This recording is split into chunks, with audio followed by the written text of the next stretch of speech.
Alright guys, we're back with another technical video. Today I'll be going through your question, answering it, and hopefully you find your solution that you need. Guys, remember to stay just a little bit crazy like me, and hopefully you get to that resolution.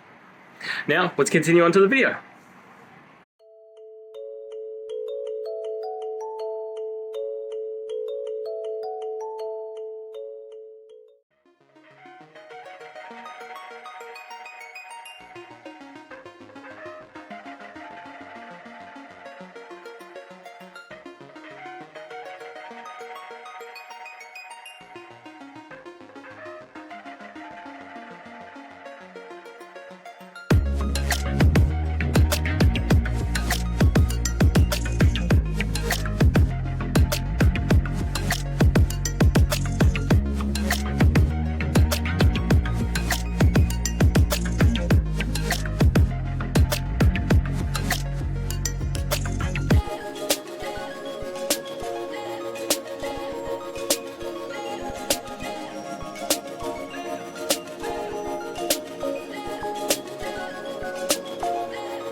And guys, that's it.